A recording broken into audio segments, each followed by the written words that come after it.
Assalamualaikum warahmatullahi wabarakatuh. Perkenalkan, saya Frederick Prandiko, NPM 21153182, Program Studi Manajemen Fakultas Social Science, Universitas Pembangunan Pancabudi. Pada kesempatan kali ini, saya akan menjelaskan tentang betapa pentingnya prinsip K3 dalam lingkungan kerja dan menjelaskan tentang resiko terjadinya kecelakaan kerja dengan mata kuliah keselamatan dan kesehatan kerja yang diampu oleh Ibu Ika Malika SEMM. Berikut mari kita simak penjelasan saya berikut ini. Seperti yang kita tahu, menerapkan prinsip K3 merupakan salah satu langkah bijak untuk melindungi setiap karyawan dari resiko bahaya pada saat bekerja.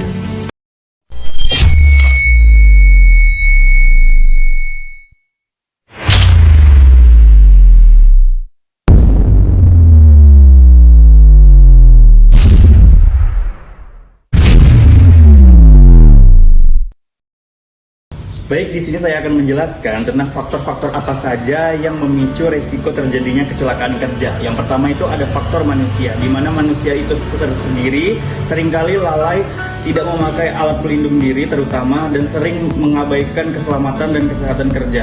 Yang kedua adalah faktor lingkungan, di mana kondisi lingkungan tersebut tidak memungkinkan, di mana akan terjadinya lantai licin, bekas oli ataupun sebagainya. Kemudian faktor manajemen, yaitu di mana kondisi tidak adanya pelatihan ataupun pengawasan dari pihak manajemen tersendiri untuk para pihak karyawan dalam melakukan pekerjaan, sehingga mereka sulit untuk melakukan pekerjaannya dengan baik. Kemudian faktor alam, faktor ini sangat sulit diprediksi tetapi akan berakibat fatal bila terjadi di lingkungan kerja.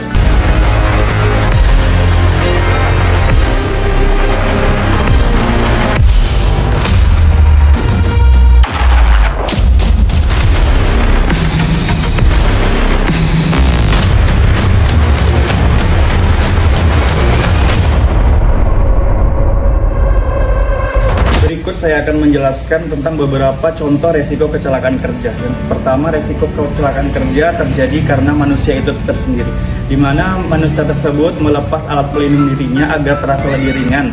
Salah satu contohnya adalah ketika seorang elas besi melepas kacamatanya, lalu percikan apinya itu mengenai matanya. Itu salah satu contoh bahwasanya manusia tersebut merupakan keteledoran manusia karena merasa alat pelindung diri tidak terlalu penting baginya. Yang kemudian faktor lingkungan, di mana terjadi kondisi lantai licin tetapi para karyawan mengabaikannya, itu merupakan salah satu hal yang dapat mengakibatkan kecelakaan kerja pada karyawan tersebut. Kemudian faktor peralatan, salah satu contohnya adalah ledakan kompresor, di mana para karyawan tidak mengecek terlebih dahulu peralatan yang akan digunakan, yang mengakibatkan terjadinya ledakan dan mengenai para karyawan tersebut yang mengalami risiko kecelakaan kerja. Kemudian faktor manajemen, di mana para karyawan tidak mengikuti standar perusahaan karena seringkali melepas alat pelindung dirinya pada saat bekerja.